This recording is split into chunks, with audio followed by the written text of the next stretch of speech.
साल 1946 की बात है। महानदी का शोर संबलपुर के आसमान में गूंजता था। हर साल ये नदी अपने साथ तबाही लेकर आती, खेतों को बहा देती, गांवों को जलमग्न कर देती। लेकिन इस बार कुछ बदलने वाला था। नमस्कार दोस्तों, मैं आपकी होस्ट दिनेश कुमार की ओर से इस वीडियो में आपका स्वागत करती हूँ। उम्मीद है कि आपने हमारे चैनल को सब्सक्राइब कर लिया है।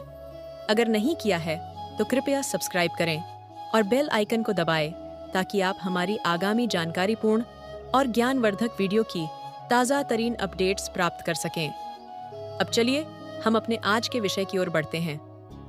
ओडिशा के तत्कालीन गवर्नर सर हॉथॉर्न लुईस ने हीराकुद बांध की नींव रखी। ये कोई साधारण बांध नहीं था। ये स्वतंत्र भारत की सबसे बड़ी नदी घाटी परियोजना थी, जो भविष्य के लिए नई उम्मीदें लेकर आई थी। जून 1947 में जब देश स्वतंत्रता की दहलीज पर खड़ा था, हीराकुद बांध की परियोजना सरकार को सौंपी गई। ये बांध सिर्फ एक इंजीनियरिंग परियोजना नहीं थी, बल्कि पंडित जवाहरलाल नेहरू के उस सपने का हिस्सा थी जिसमें वो एक ऐसा भारत देख रहे थे जो नदियों के पानी को बर्बाद न होने दे, बल्कि उसे अपनी समृद्धि के लिए इस्तेमाल करे। नेहरू जी ने 12 अप्रैल 1948 को इस बांध का पहला कंक्रीट अपने हाथों से डाला।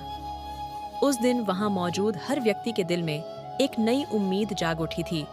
अब यह नदी तबाही नहीं, बल्कि विकास लाएगी। परियोजना के दौरान एक माजूमदार समिति बनाई गई, जिसने बांध के आर्थिक और तकनीकी पहलुओं का जायजा लिया। योजना थी कि 1955 तक काम पूरा हो जाएगा और 1.3 मिलियन एकड़ भूमि को सिंचित किया जा सकेगा। बांध का काम 1953 में ही पूरा हो गया और आखिरकार 13 जनवरी 1957 को पंडित नेहरू ने इसका उद्घाटन किया। इस बांध की कुल लागत 100 करोड़ आई, जो उस वक्त एक विशाल राशि थी। बांध का निर्माण देखते ही बनता था। ये मिट्टी, कंक्रीट और पत्थर से बनी एक विशाल संरचना थी, जो लक्ष्मी दुंगरी और चांदिली दुंगरी पहाड़ियों के बीच 25.8 किलोमीटर तक फैली थी। यह बांध दुनिया का सबसे लंबा मिट्टी का बांध था, जो महानदी के जल को एक विशाल जलाशय में समेटे हुए था। गर्मी के दिनों में जलाशय का नीला पानी दूर तक फैला हुआ दिखाई देता था, जिसमें आसमान का प्रतिबिंब और उसकी विशालता का एहसास होता था। बांध पर गांधी मीनार और जवाहर मीनार से पूरे जलाशय का दृश्य ऐसा था मानो प्रकृति और मानव की शक्ति का संगम हो। बांध का एक और महत्वपूर्ण उद्देश्य था बिजली उत्पादन। बांध के 2 प्रमुख बिजली घरों से 347.5 मेगावाट की विद्युत क्षमता उत्पन्न होती थी, जो इस क्षेत्र के विकास में मील का पत्थर साबित हुई। जैसे जैसे बांध का पानी खेतों तक पहुंचने लगा, वैसे वैसे क्षेत्र में हरियाली और समृद्धि की नई लहर दौड़ पड़ी।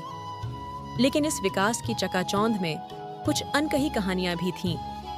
बांध के निर्माण से करीब 1,50,000 लोग विस्थापित हुए। इन परिवारों के लिए सरकार ने मुआवजे के तौर पर कुल 9 करोड़ 50 लाख रुपए का प्रावधान किया, लेकिन अंतिम रूप से केवल 3 करोड़ 32 लाख रुपए वितरित किए गए। ये मुआवजा बहुतों के लिए अपर्याप्त साबित हुआ और लोग मजबूर होकर अपना जीवन फिर से बसाने लगे। हीराकुद बांध की इस महत्वपूर्ण यात्रा को सम्मानित करने के लिए भारतीय डाक विभाग ने 29 अक्टूबर 1979 को एक विशेष डाक टिकट जारी किया, जिसका मूल्य 30 पैसे था। इसमें हीराकुद बांध की तस्वीर अंकित की गई थी। इसके साथ ही भारतीय रिजर्व बैंक ने भी 1960 में 100 रुपए का एक नोट जारी किया, जिस पर बांध और हाइड्रो इलेक्ट्रिक स्टेशन की छवि थी। बांध की विशालता के पीछे एक छिपी हुई कहानी थी, जिसे बहुत कम लोग जानते थे। बांध बनने के बाद पद्मपुर गांव के सैकड़ों मंदिर पानी में समा गए। सालों तक ये मंदिर गुमनाम रहे, लेकिन हर गर्मियों में जब जलाशय का पानी घटता तो ये प्राचीन मंदिर फिर से उभर आते, मानो समय खुद को दोहरा रहा हो। इन मंदिरों के पत्थर, जिन पर प्राचीन लिपियां खुदी थीं, अब इतिहासकारों और पुरातत्वविदों की नजरों में आ चुके थे। कई मंदिर तो पानी के अंदर टूट चुके थे, लेकिन कुछ अभी भी खड़े थे, मानो जल की लहरों से अपनी कहानी कह रहे हों। गर्मियों में इन मंदिरों तक पहुंचने का रोमांच किसी चमत्कार से कम नहीं था। नाव की सवारी करते हुए इन मंदिरों के दर्शन एक अद्भुत अनुभव था, जो इतिहास, धर्म और प्रकृति का एक अद्भुत संगम था। बांध का निर्माण हुआ, विकास की लहर दौड़ी लेकिन इसके साथ ही संघर्ष भी शुरू हो गया। किसानों ने देखा कि बांध का पानी उद्योगों को दिया जा रहा था, लेकिन खेत सूख रहे थे।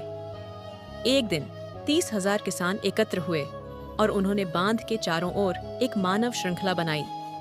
यह विरोध इतिहास में दर्ज हो गया, जो उस संघर्ष को दर्शाता है जो विकास और जरूरतों के बीच चलता रहता है। हीराकुद जलाशय के एक छोर पर एक द्वीप है जिसे कैटल आइलैंड कहा जाता है। ये कोई साधारण द्वीप नहीं था। यहाँ कोई मानव नहीं था, लेकिन जंगली पशु और सफेद रंग के अद्भुत मवेशी थे। जब बांध का निर्माण हुआ और गांवों को खाली कराया गया, तब कुछ मवेशी पीछे छूट गए।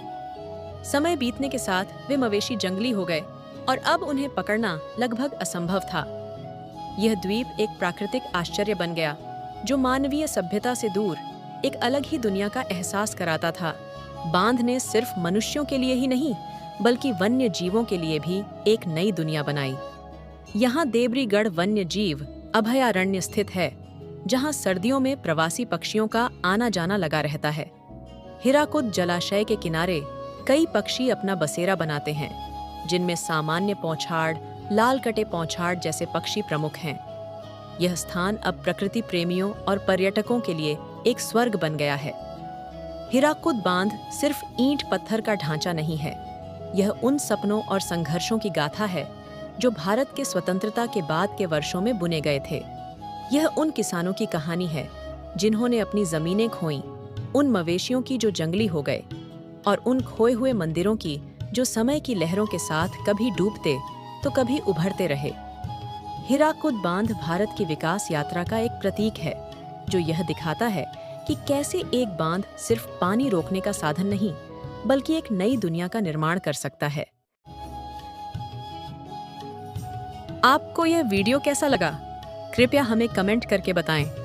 अगर आपको वीडियो पसंद आया हो तो लाइक जरूर करें और हमारे चैनल को सब्सक्राइब करना न भूलें। हम आपके लिए हमेशा ज्ञानवर्धक और रोचक वीडियो लाते रहेंगे। और हाँ, आपकी मुस्कान तो सच में शानदार है। धन्यवाद।